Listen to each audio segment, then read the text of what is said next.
But today we have a person that just our first conversation, like I walked away like I was on cloud nine. I was so fired up after talking to Joe. So she is a former member of the U.S. national women's team.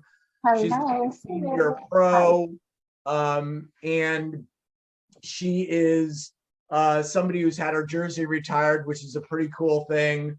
She's a very in-demand speaker. She's spoken to Procter and Gamble and the Muse and you name it. She's a sports diplomat. She wrote an incredible book that we're going to talk about today called Raising Tomorrow's Champions. Absolutely incredible book. She's the Rainbow Warrior. She's an advocate, and we are absolutely thrilled to have her on today. But before we get to Joe, Kathy, let's get us started.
Mike Perlow, my friend, thanks for putting that intro together for us. Absolutely love it. Joe, was that an intro or what? I was going to say, can I hire you as my official hype man to just follow 100%. Me everywhere I go? The amount of energy you've provided to this incredible audience and the impressive amount of people that you've had as a part of the Outlier Project. I'm going to pick my jaw off the table right now, Scott. That's how I'm feeling. We are pretty fired up to have you. I'm going to jump right in. I've got a ton of questions for you. I want to start, the book you wrote, I think is phenomenal. It's absolutely incredible. And I love how you can just kind of dive in and pick little pieces. And it's, for me and my ADD, it's a phenomenal way to read a book. But the book is about grit and authenticity and winning. Tell us about kind of the origin of, why the book and why those things are so important to you. Here's our table of contents as Scott is describing. It's some digestible nuggets, chapter by chapter, of what a youth athlete and their parent will face in their journey to achieving greatness. And the inspiration for this book, it lied in my co-author. First of all, had a daughter who came out of the womb self-professing to want to be part of the United States women's national team. And there are a lot, which is a beautiful thing. There are a lot of young girls now, because they have so many incredible role models that would like to be a professional athlete. But the question is, what does that really entail? What is the reality of the journey of becoming a professional athlete, both for the player and for the parent? What will they face in the process of trying to reach whatever greatness that is truly their dream? So that was our inspiration, is writing almost a playbook for the parent of how to guide your child on the path of greatness. And also for the athlete themselves, what are the inspirational stories? What will you encounter? And what do you need to know as you take these steps to find the best version of yourself? And I'll tell you what, Scott, as a member of the women's national team, I think there's close to about 250 of us since 1985 who have been a member of the United States women's national team. So it's a very exclusive sorority. And in this process of interviewing over 100 of the greatest players of all time, it was almost a DNA test for me. It was a 23andMe for Joe Lohman, because I was able to sift through my own genealogy and to see the common themes of how these women, both inspirational on the field and off, right? I would say the most socially significant team in history.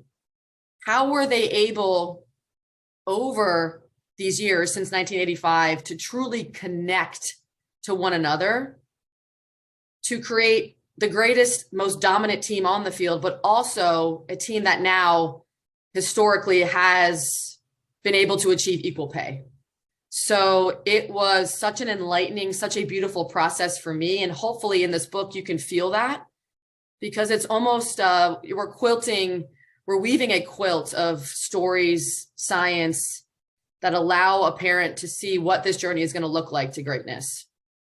And I love how, I mean, you shine the spotlight on so many people in this book.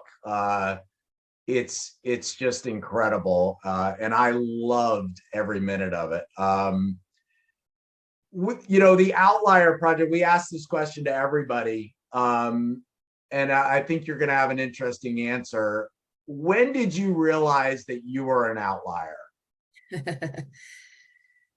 1999, Kim will know this story very well, is when the United States women's national team won the World Cup in the sold-out Rose Bowl Stadium. Brandi Chastain hit the winning PK, rips off her shirt, right, falls to her knees, her muscles are flexing, and it was a moment where women's soccer hit the global stage. At that point, I was 17 years old. I was living in the Washington, D.C. area, and I got invited to the White House to meet the national team, to be honored by President Clinton. And I distinctively remember to this day, Mia Hamm, Brandi Chastain, Brianna Scurry walking off of that bus, and to see them, the way they carried themselves, the confidence, just the swagger, the overall strength that these women possessed. I finally understood without a doubt in my mind that this is what my life mission was supposed to be. And it truly takes seeing something to believe it. And that's why having these female athletes as role models, as aspirational examples, is so important for our youth. Because again, you can't have anything be your existence until you know it exists. And so for me, that was my moment that I could be a professional soccer player, and I wanted to don the jersey and represent my country. And that was a tipping point for me, because I was going into college, and that's when I went off to Penn State University and had an even deeper, I would say, passion and drive for my personal journey of becoming a professional athlete. You are, I would call you a multifaceted advocate. So you're not just an advocate for one thing and one thing alone. Why is it so important to you to be an advocate in multiple different domains? Multi-hyphenated. And I'm so glad that you brought that up, Scott, because I've been thinking a lot about people who are multi-hyphenated, which is everybody in this audience, right? We are all composed of a multitude of dimensions. And understanding and being able to see ourselves as whole humans as opposed to fractions is really important for our identity. And so for me personally, looking back, for so long, I tightly wound my identity around being an athlete, and an athlete only. And I would call that identity foreclosure, right? We're foreclosing ourselves to the other aspects of our wholeness that truly allow us to contribute to the world in our own unique ways.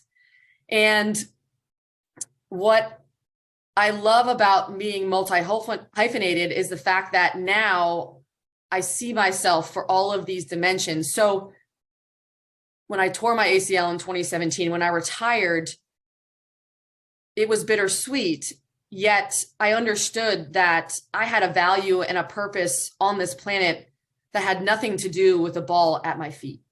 It had nothing to do with how fast I ran or how high I jumped. It had to do with what I was able to contribute off the field, which is still such a great amount as an advocate for the queer community, as an advocate for gender equality, for human equality. And that now, to me, is the definition of success. It's not the amount of goals that I've scored or the games that I've won. It's standing up for what I believe in and making the path easier for someone who may walk behind me. And that is a platform that I've really tried to stand on bravely throughout my career, is to expand the definition of what a woman can look like. And facing a lot of resistance doing that, right? Getting called sir just recently in an airport, and having to advocate for the queer community when you feel like you're being attacked on various sides. So that truly is my mission, and I believe the definition of success. You know, we're still such a polarized society. What do you think are the steps that we can take to help bring everybody together? Yeah, and that's such an appropriate question. And I think of stories of recently when I've traveled to Africa with the State Department. So in 2019, I traveled to Nigeria, where it is illegal to be a homosexual.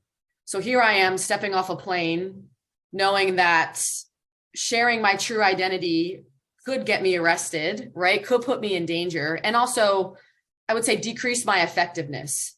So I understand now this whole concept of soft diplomacy, of not feeling as if I have to step off the plane and wave a rainbow flag.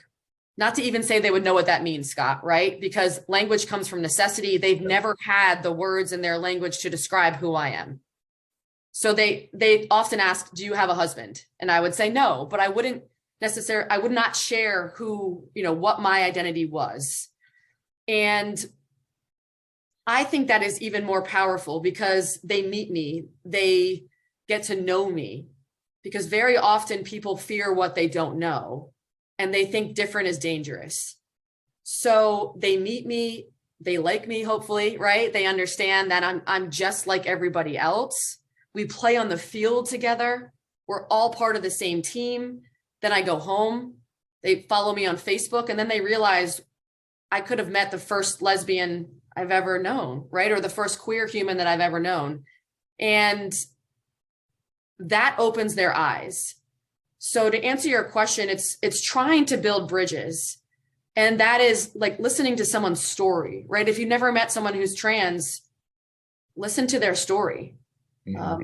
And when you listen to someone's personal story, it's very hard to have the same labels and judgments that we automatically assume, and the biases that we have start to crumble because we start to see them as human, and we humanize a label that we've originally had. So I think it's really reaching across the table. So it's meeting someone that you may have biases towards that you consciously or unconsciously don't know about, and meeting that person, listening to their story, and trying to build those bridges of what we have in common versus what separates us. Because at the end of the day, right, like we're all humans, and hopefully we're all trying to reach the same goals.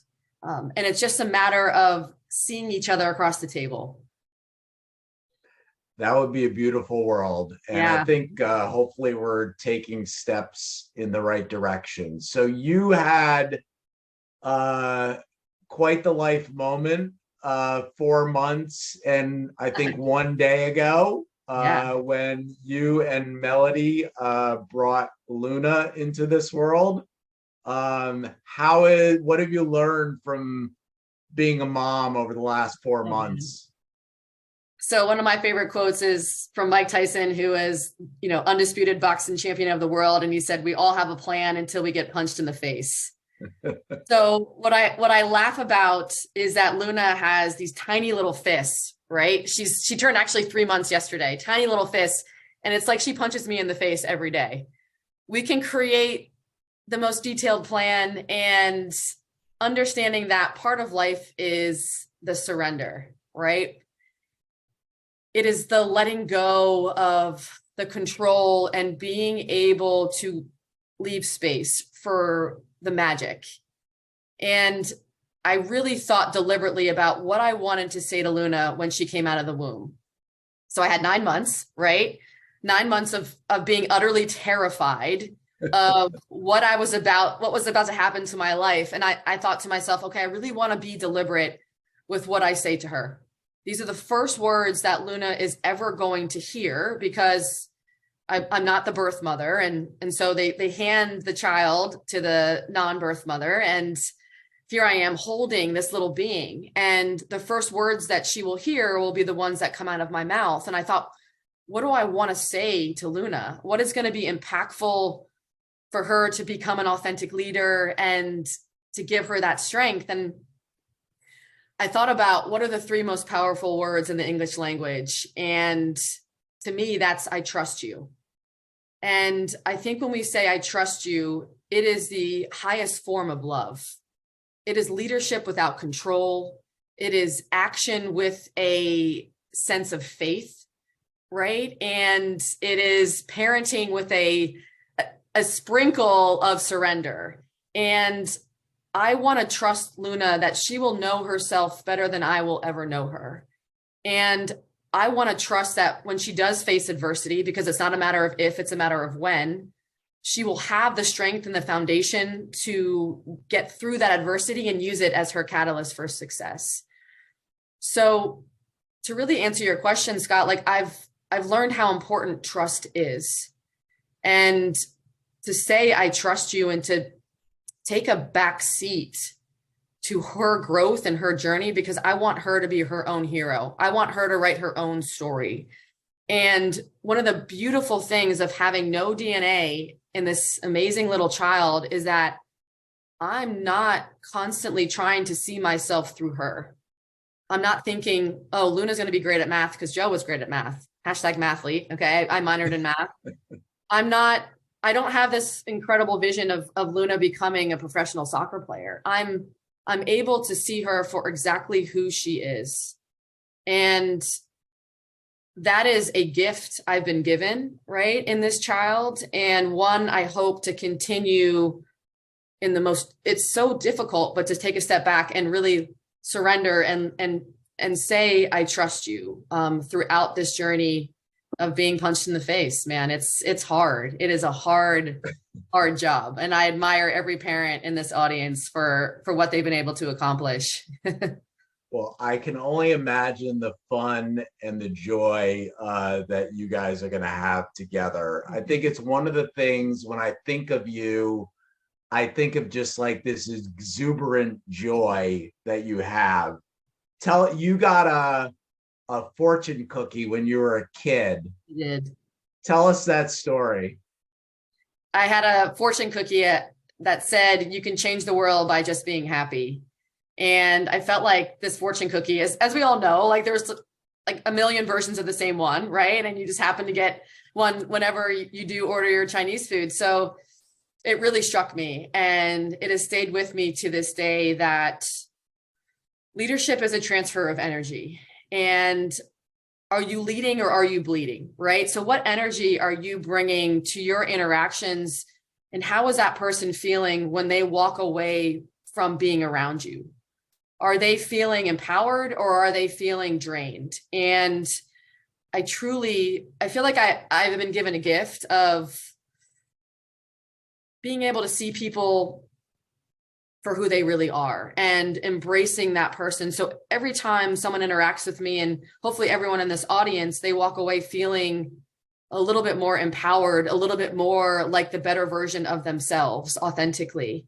And that's my intention of how I want to show up in this world. And it's something that I try to be very deliberate with, and it's not easy, right? It's not easy depending on how much sleep you get or what mood you're in or what has happened to you that day, to really feel like you can show up in each situation and be a fountain of, I would say, positivity. And this is not saying that, there are moments where you're going to not be okay. And that is truly being authentic. And I think we connect through that suffering, right? We connect through that struggle. So how can we vulnerably open up and share our struggle and make sure that, again, we're creating space for each person to show up uniquely?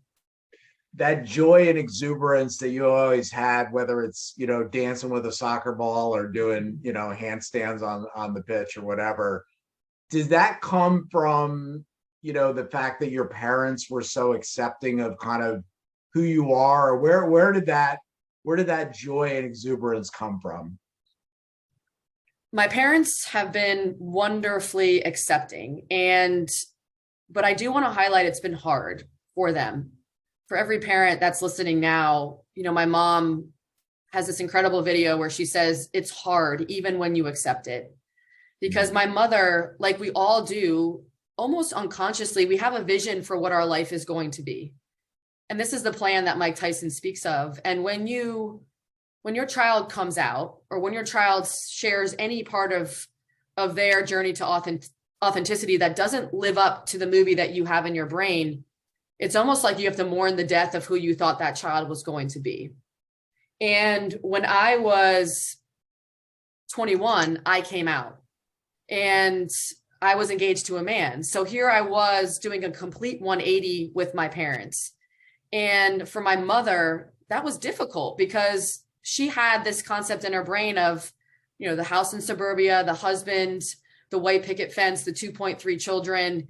And as soon as I came out, I shattered that vision she had in her brain. So it took her time to understand who I was stepping into.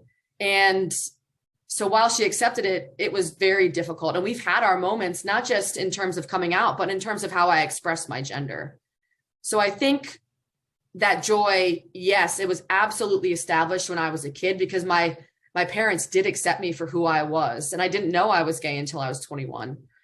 And I have so many stories about my mother supporting me as a young, rambunctious tomboy. Right? There are so many situations where she could have said, Joe, I need you to wear a dress, or stop running around so much. Right. And she, luckily for me, said, no, I love this version of you. Right. And I love that you are a tomboy and you are rambunctious and all of your friends are boys and you want a pair of Air Jordans. Like, this is incredible. And I realized how much of a gift that was to me, and same with playing soccer, that my parents fully supported that journey and never tried really to fit me into that restrictive box of what society very often wants to put you into. Beautiful. We've got Nate Boyer coming up soon. I don't know if you know Nate, but Nate was a Green Beret. Then he walked on to the University of Texas football team. He had never played football before.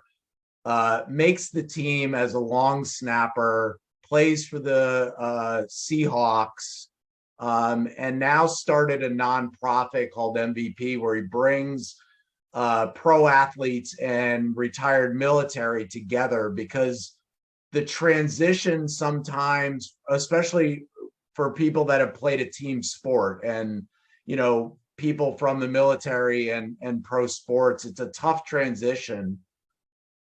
For you, it's been, a number of years now, but what do you want the next, let's say, 5 years to look like for you?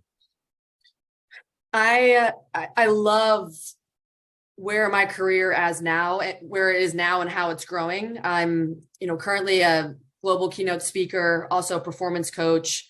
So being able to share my message to ages of a very wide range. To give you an example, a week in my life, I could be speaking to a group of middle schoolers as young as 10 years old, and to a group of pharmaceutical salespeople, at the age of 70. And so I have this wide range of audience where I truly get to share my ideas of how do you become the best version of yourself, right? How do you have that grit and authenticity to achieve your own personal greatness? And for me, that is such an incredible opportunity, especially for the youth who now, anxiety, depression is a huge factor in their development.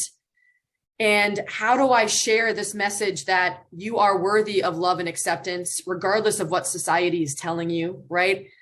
We all hear this message that, we're not skinny enough, our skin's not light enough, our hair's not shiny enough. Like we're constantly feeling like we're not enough, especially for kids. And our world is turning into something that is results-based, outcome-driven. We very much are fearful of change. We demand perfection. So how can we redefine success and build authentic leaders through that process? And for me now, the definition of success does not lie in our conclusion. It lies in our evolution as humans and our transformation. And how do we teach our kids that you are not defined by a result? Just because you lose, you're not a loser. Just because you fail, you're not a failure. And this is a message that kids so desperately need to hear. And so for me to step on stage and be able to share this message, have kids come up to me literally in tears, Scott, and say, like, you just gave me the power to come out. You just gave me the strength to see myself in a new light. There is nothing better I can do with my life than to feel like I'm making an impact on the next generation of champions. So in 5 years from now, I hope to continue to be able to make that impact in various forms, and to travel the world and speak to the audience that we see today on. So please, that's my ask and my invitation to all of you is, how can we continue to shape the next generation of champions through this process? Yeah, and there's no doubt you've already made a huge impact, and you'll continue to make a gigantic impact. Thank you. So people are probably tired of me talking to you, and I know we've got a ton of questions. So let me see, where are we going first? We are going to Randy Ostrow in Florida. You are up with the great Joe Lohman.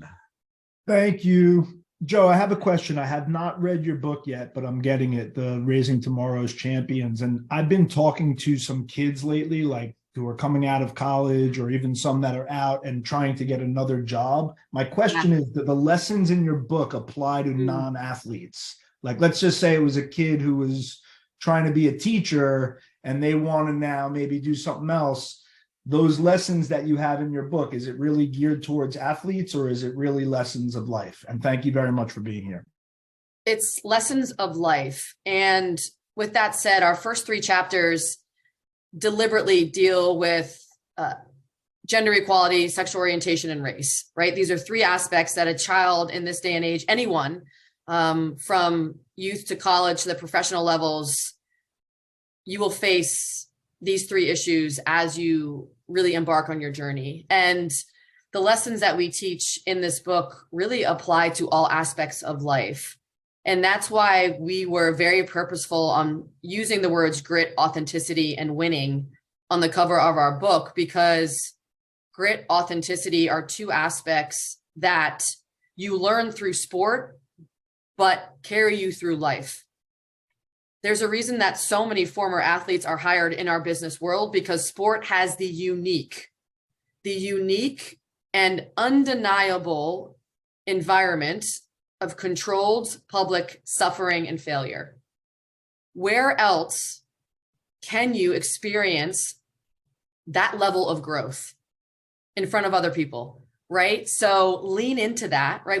We encourage anyone who plays sports and everyone to play sports, because you have all these lessons that you learn that you can lean into that truly serve you in all aspects of life.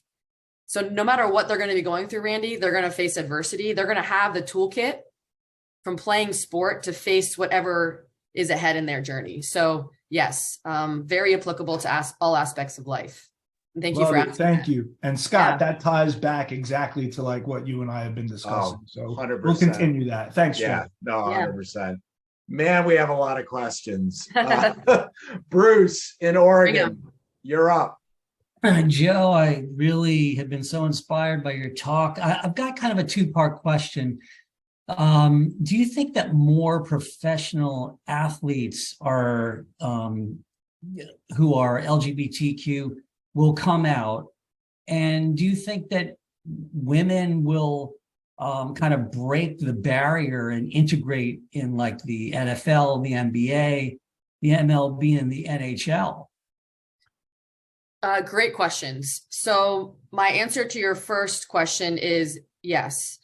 I think right now in women's sports in the United States, it feels, and I'm speaking for myself, but it feels safe to come out, right? Typically, the stereotype is that if you're a female athlete in America, you are queer, right? So we're almost battling the reverse stereotype. Men's sports is a different story, because if you think about these labels and these restrictions that I talk about in the boxes, a gay man stereotypically is seen as effeminate, which is almost the anti of the athlete, right? Men's sports is the antithesis of masculinity. So that's why it's difficult for men to come out, because it almost goes in face of being an athlete. So we're starting to see it though with Carl Nassib, NFL player who came out. So we're starting to have more athletes come out and be accepted, still have an incredible career, being able to step out as their true selves. So I think slowly that barrier is being broken. It's still going to take time. And if you think globally, like we talked about, it is still illegal to be homosexual in a lot of these countries. So until the culture, until the policies and laws in those countries develop, you're still going to have a lot of barriers to people coming out. It's just not safe. So yes, with an asterisk on that one. Women breaking barriers in terms of playing men's sports. So in terms of biology, testosterone gives men a 12% advantage in terms of physical capacity, body mass, muscle mass. So only in a few sports, maybe it's like ski jumping, is it actually equal? You can reduce that 12%, right? Otherwise, there is a 12% difference. And Kim's shaking her head.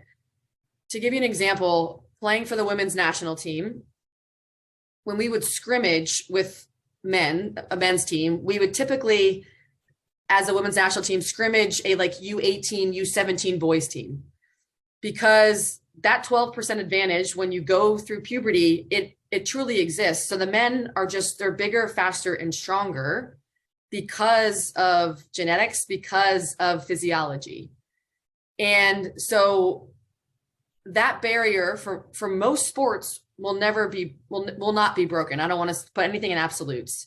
You will have categories for women that have been established for a reason. They're a protected class for a reason, and that is that 12%. So I don't see that barrier broken, and I'm happy to say that, because then you may see the disappearance of women's sports altogether. And we want to be able to respect, admire, and appreciate women's sports for exactly what it is and how it is played, and see them as completely separate beings, deserved of equal investment of resources. Appreciate those answers. Yeah. Tag in Connecticut. Hey, how are you? Hi, Joe. Hi. Good to see you. Thanks for showing up. Your energy is just amazing. As Scott knows, like, you are speaking my language, just the world that I'm in. So using sport to teach life lessons, impacting kids, impacting parents, is amazing. And this is just another thing, Scott, where it shows where the Outlier Project is so special. So thanks. My question is actually, when I came in I came in at like, what time? Become like 11:58. Sounds like you guys might've been talking about maybe NCAA basketball, girls basketball. So this weekend, a lot of that, especially the women's game, got me thinking about a lot of different things. But one, that game was just amazing, even with the point differential. When you look at the intensity and everything else, and I look at college athletes as still kids, they're still growing up, they're still figuring themselves out. And a lot of stuff came out of that. But someone that uses, especially with younger kids, uses sport to teach life lessons. So when we talk about sportsmanship, honoring the game, respecting rules, opponents, officials, all that. What's your take on this conversation of the taunting concepts that we're going back with Caitlin, I think prior a little bit, and then Angela Reese, and talking about, well, the guys are doing it, we can do it. We can do it as well. versus the let your play do your talking. And I'm kind of old school in the sense of, let your talking, let your play talk on the field for you. So I'm just curious what your thought is on that conversation this past week. Yeah, no, thank you for asking that question. I think it is very layered. And I think some layers that we need to acknowledge is they lie in race and sexism. So racism and sexism are definitely biases that we have to layer this question in. I think this is, subjectively speaking, good for the game. And I believe this because I think you're starting to see now women's sports transcend into culture. And it takes moments like this where we begin to transcend into culture, where as competitive beings, naturally, when you care so much about what you do and the outcome of a game, you are going to have incredibly strong emotions that come with that. And the Washington Post had an incredible article about Caitlin Clark, how she's been working on her own mental toughness because she is someone who operates at an incredibly high level of emotion. You'll hear that from her teammates. She describes herself as operating at a high level of emotion, and she's had to understand how to turn down that dial. Because as we all know, operating at a high level of emotion isn't always the best outcome, right? Won't lead to the best outcome. So I think that scenario was two competitors, right? It was two competitors in a national championship. And did it get past the point of sportsmanship? It's nuanced, right? It's very nuanced. I think you saw Caitlin Clark do this, right? It's how do we draw lines in sand? I don't really have the answer, Teg, and I'd be interested to know what our audience thinks. I think it's great for the game.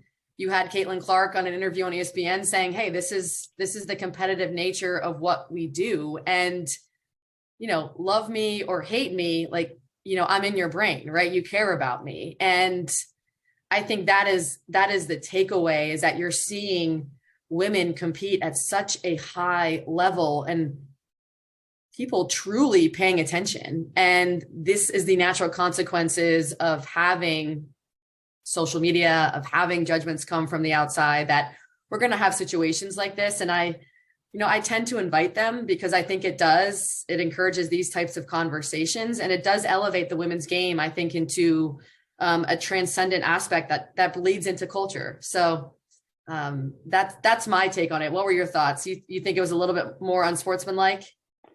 No, in terms of I think two things. I think they both handled it well afterwards, like the day after. Yeah.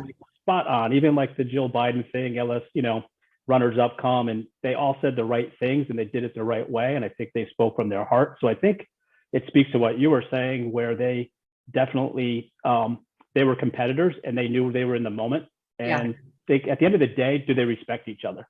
Did they each bring out the best in each other? Yeah. Absolutely. Right. And that's like the best feeling, win or lose, when you walk off the field, look someone in the eye and just say, "Thanks for making me better." That there's not a better feeling in the world as far as I'm concerned. So I think that part is cool. And I think it is a transcendent thing. And I agree too, the layers that were there, and some of it I think was manufactured too, which is unfortunate. But in terms of, it's definitely there, but they found their voice. They did it in a cool way. So it had to play out, though, I think, a little bit in the media and in the national conversation for it to let the dust settle. Yeah, I think it's important for us to acknowledge how much sexism plays a role in this. And I think so very often women are held to a double standard where we ask them to dominate on the field, but then when they get off the field, to cross your legs and shut up. That's essentially what we want from female athletes. And we're sick of it. I think they get criticized for celebrating in the same ways that the men celebrate. The women's national team saw this when they beat Thailand 13-1. You're running up the score. When they won the Women's World Cup and they're drinking in the locker room, how can mothers of children and women be celebrating with this type of alcohol, right? It's ridiculous. And I think we're seeing this again, where we're expected to compete at the highest level, but, don't be too dominant. Don't be too aggressive. Don't be too outward and forward, because that intimidates us, right? It says more about us as a society than it does about them, that this type of interaction makes us feel uncomfortable. And I think we have to start opening our minds to the dominance of women, because we're not used to it, and we're told it's not okay. And we can't expect one without the other, right? So I think that's something we need to acknowledge, is that with this type of intensity, with this type of competitiveness, we're going to invite these kinds of interactions because it's part of the game. And it should be as a part of the women's game as much as it is the men, and we shouldn't be held to this double standard. What's Beautiful answer. interesting is the emotion that you're talking about, was on full display in '99 when Brandy took her jersey off. That literally changed. I think it changed things forever. Yeah. But she was criticized big time when she did that at the time from certain people. Now it's celebrated, and there's no, I think, stigma attached to it. But at the time, there was some controversy that she had to deal with. But I think her emotion that she showed probably changed things forever in some regard. I agree with you, Scott. And that is the resistance that women operate in every single day of our lives. Be sexy, but not too sexy. Be assertive, but not too assertive, because that makes us feel uncomfortable, right? And so we're constantly walking this line of perfection, which is absolutely unrealistic and suffocating. And at some point, I think the glass ceiling that we are going to break is that we're just allowing women to show up as they are. Not there yet. Hopefully we will be one day. All right. I'm excited about this next question. We are going to Kim Brady. Kim, you're up. So everyone needs to get this book. Everyone needs to get this book. When this book came out, I bought it, I think, the same week, and added Paul to my page and was chasing you down. This is so awesome. And part of it, for those of you who don't know, Joe is a badass who got to compete at a level that I never did. So I'm on your shoulders, sister, not the other way around. You are literally out there. My question to you, because of our love of the game at such a core level, internally, intrinsically, the love of this little round ball, right? What are your questions in the game itself now, with the problems that we have with the pay-to-play system and the chasing of scholarships instead of chasing the love of the game, in combination with facing the abuses of the coaching programs that we have at every level? And part of the reason why I stopped coaching, my kids, because I just got so burned out as a female coach. 15 years, national licenses, I'm done. I just need to do it differently. What are your questions about how you instill the love of the game in this type of system that we are currently in for our kids? Yeah. Kim, we're standing on one another's shoulders. So that's awesome. We're both higher because of each other. Mm-hmm. And I'm so glad you brought this up, because this is another version of climate change for me. Mm-hmm. Youth sports is going in a direction that is really troubling. Mm-hmm. And it's troubling because of the reasons that you so eloquently brought up. We are now leading with the end goal in mind. We are now having kids play because we want you to win the trophy, the scholarship, the medal. And they're offered so very often, right? When it comes to the trophies, you get 6 years old and the medals. And I think we are losing the intrinsic motivation that was so deeply inside us in our generation, Kim. Mm-hmm. And with entitlement, which I would use a word, and I use that softly, right? That the generation now has a sense of entitlement because of how hard women have fought. Mm-hmm. So when I think of athletes now, let's say in the college arena, I was, helping George Mason as their mental performance coach. You see a generation of athletes that are saying now, I will only show up if you give me a reason why. Right. I felt like our generation, Kim, we are showing up no matter what, unless you give us a reason not to, right? It was like, yeah, I am, unless you abuse me. And then I still may show up, by the way, because I don't know any better. And this has just been really part and parcel with the league. So now you have a generation that has this sense of entitlement and has this sense of, I have to have a reason, extrinsic reason to show up. And that's dangerous, because now we have a generation of athletes who almost are walking the path because they're seeing something at the end.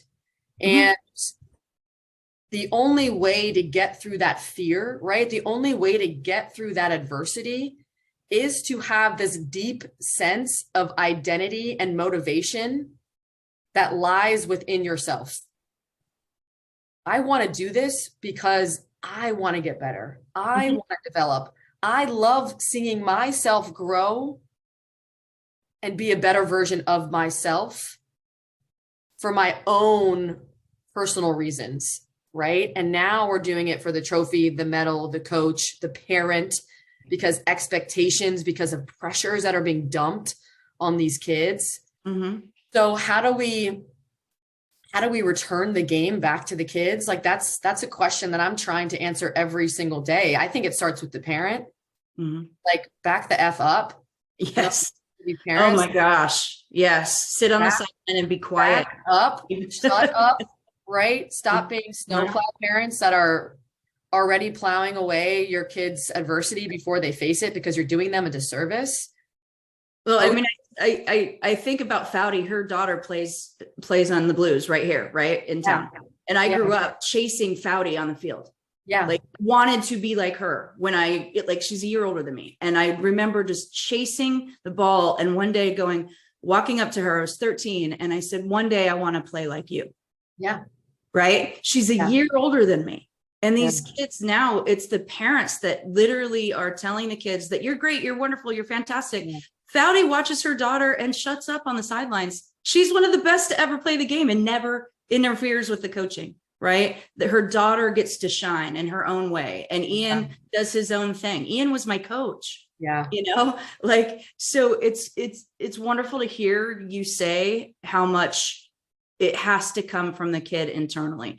And I think it does stem from the generation of parents our age who are doing exactly what you said you didn't want to do with your own daughter, which is see themselves in their child.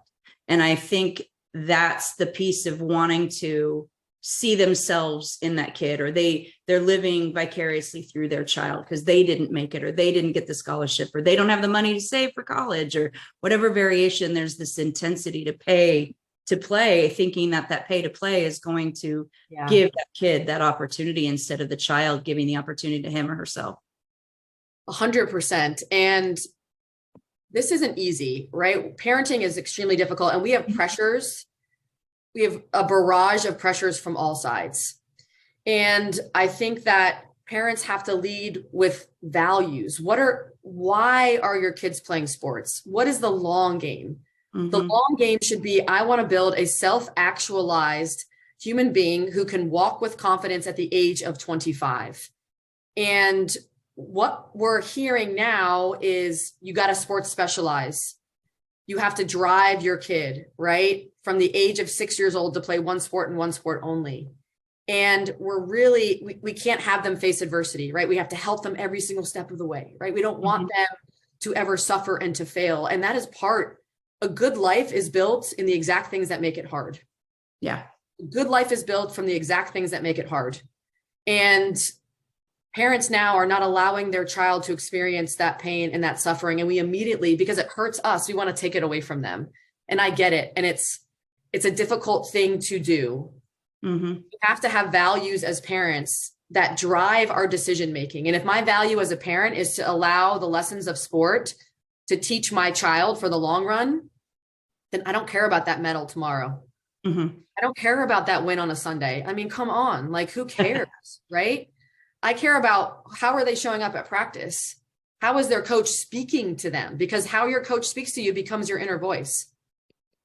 And if that coach is speaking to them in a way that is breaking down their self-confidence, that's making them doubt themselves, then no, I'm sorry. Like I want you doing 1,000 things, Luna. I want you doing arts and crafts and sports, and I want you expanding your identity and exploring who you are. And we're just not giving our kids the opportunity to do that anymore. And they are the ones who are suffering through it. Awesome. Thank you, Joe. Yeah. So unbelievably true. Yeah. Adversity is a gift. And we're robbing people of it when we don't let people go through it. So I don't know how this is possible. We have 6 questions left and we have 2 minutes left. Let's do it. Let's rapid fire. All right, rapid fire. I guess we'll do a tiny bit of overtime if that's okay with Joe, but let's go to Paul, brand new Outlier member in Florida. Paul, you're up.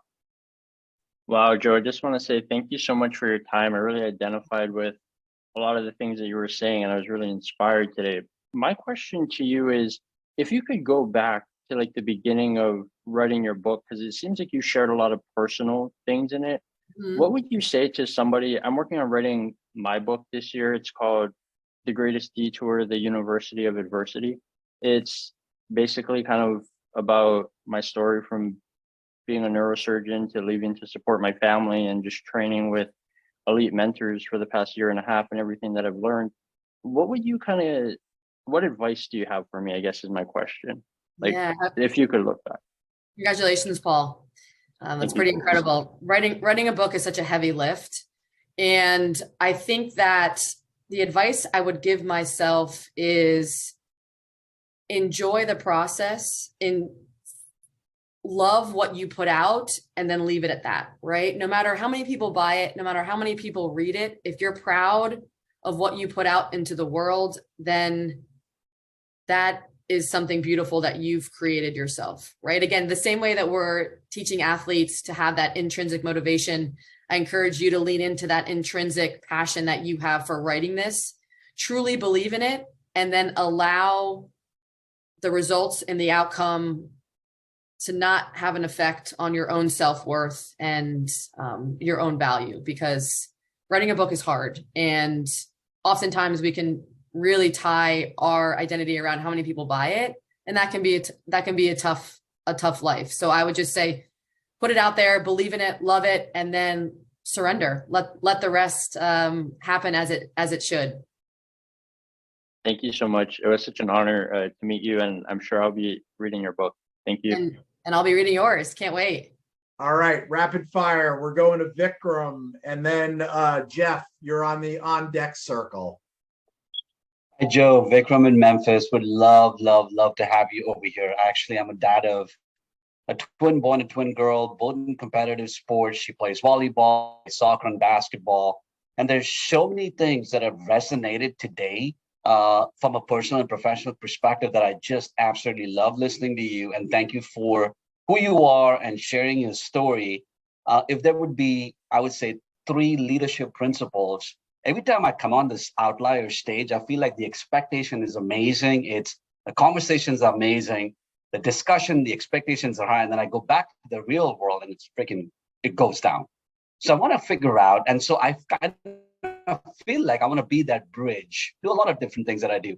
What would be, and I think you've talked a lot about some of these things, but authentic leadership is one that I strongly believe in. You want to be yourself. You want to come, you show up on stage wherever you go, right? So I want to get, if you could share 3 leadership principles that I could share with my son and my daughter, and I say, hey, listen, I met Joe Lohman today, and here's what I learned. And that's a gift I want to give to them when they come back home from school. So the first one is adversity is the catalyst for success. So lean into that adversity, because it literally will lift you to the greatest heights. And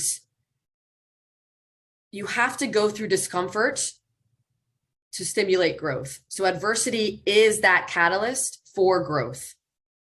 So when you're going through something tough, just understand that that's going to create a bigger, better version of yourself. The second is authenticity doesn't mean showing up one way and one way only. I hope the audience hears that. Authenticity is having a deep comfort in your own skin understanding your imperfections and your strengths, so you know how to deploy whatever strength is called for in that moment. So there may be moments where I need to speak up for myself. There may be moments where I'm going to sit back and I'm just going to listen. There may be moments where I shouldn't say a damn thing, right? I should just create space for this person. So authenticity is reading the situation and having the emotional intelligence to understand what strength is required of me right now. So the first is adversity is a catalyst for success. The second is authenticity is having a deep comfort in your own skin. And then the third is understanding that transformation is our superpower, that change is the only guarantee in life. And the more that we try to control and be fearful of that change, the less opportunity we're giving ourselves to develop into a better person. And oftentimes that means shedding old beliefs and old narratives, right? Constructs that we've been told since we were kids. So really understanding that our transformation, our evolution is our superpower. So you're going to be different tomorrow than you are today. And that's a beautiful thing. Peace, Joe. That was awesome. Thank you so much. I really appreciate it. Your kids are going to have a lot of good nuggets when they get home. Big time. Big Joe, time. are you okay with a couple more questions? Yeah, I have like 5 minutes. All right. Jeff, you're up. Jamie, you're on deck. All right, great. Hey, Scott, thank you. Joe, thank you so much for being here. I've got 4 granddaughters. They all love kicking that ball, and they're all at different levels. The oldest is 12. She's in middle school, age grade 6. Good soccer player, very good student. And as of this year, she just wants to focus on soccer. Now, you've touched on some of this already. She used to be soccer, cheerleading, played basketball. You know, she was very diverse, but not the parents pushing her. She chose just soccer. She wants to play for UConn. She wants to be on the, this and that. Anyhow, how to address that with her? As good as she is on Sunday afternoons on the travel team, when we travel an hour to get someplace, you see students, you see players, athletes out there, and you say, wow, that girl is about the same age, and wow, is she good? You know, so she's starting to see competition really starts to develop at that age. Might you have a message for her? Yes. And I think it's really important for us to set goals. Even more important than setting goals is understanding how do we actually accomplish those goals. So not only should she choose someone as a role model that she can look up to, but what did it take for them to get there, right? Actually, what is the process? So process is always more important than outcome. What is the process that she needs to embrace herself, like you talked about? Autonomy is a huge piece of self-motivation, right? When we think of self-motivation theory, autonomy is one of the 3 key cogs in that. What is the process? And have her fall in love with that process. The process is often, Jeff, boring. The process is often monotonous. It is not sexy. So if she really wants to become great, she needs to fall in love with the process. She needs to fall in love with boring. And if she's able to do that, then no matter what she sets her sights to, she will understand that it's all about her behaviors and habits that she's forming that create the process that reaches that goal. So I would really encourage her to be behavior process based. Thank you. Yep. Great advice. So I think, unfortunately, we're going to have to wrap up with Jamie. Sorry for anyone that we weren't able to get to your question, but Jamie, you're up. Hey, Joe. This is awesome. My brother was on the USA diving team, and he's a coach still. He coaches a lot of the Olympic hopefuls at Mission Viejo. So I can't wait. Your book is a gift. I can never find him anything. And so I'm so excited to have a great gift for him. And my question is, you know, athletes at your level, professional athletes, it's more than about just the sport. You know, now there is some pressure around, you know, a political stance and social platforms, and you've navigated all that beautifully as your team and made impacts. But did you expect that going into it? And how does it impact? I mean, you need to be so focused on the game, but now there's also like, okay, what's my soundbite after the game? And, you know, so did you expect that, and how has that impacted, the sport or your Yeah. ability to play? The women's national team has truly held the torch when it comes to a social stance with an on-field dominance, and they have taken it to the next level. I think that as a professional athlete, you have an unbelievable platform to make an impact. The way that you use that platform is totally unique to each athlete. Some athletes want to go home. They want to sit on their couch, and that's perfectly fine. Other athletes, it's more important for them to speak up and to speak loudly. And I don't want anyone to feel like they have to be a certain way. And I think with privilege comes responsibility. That's how I view it. And I've had an incredible amount of privilege because of the color of my skin, because of the country that I have been born into, that I want to speak for those who are forced into silence. That's how I view my privilege. Not everyone does. And for me, that actually has made me a better athlete. I think when we can see ourselves as well-rounded, as balanced, as whole human beings, it takes the pressure off of the actual action of sport, right? If I miss this PK, it's not life or death for me, because I have aspects of myself that have nothing to do with the result of this penalty kick, right? I have a family that I love. I have a social mission that I am passionate about. I have so many aspects of me that are valuable and worthwhile, of worth and acceptance, that have nothing to do with stepping onto this field and these white lines.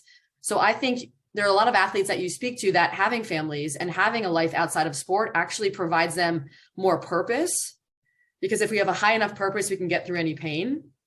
So I think it really depends on the athlete. And as I say that, we have to be able to understand, like, where is that limit? At what point does it become a too much of a distraction?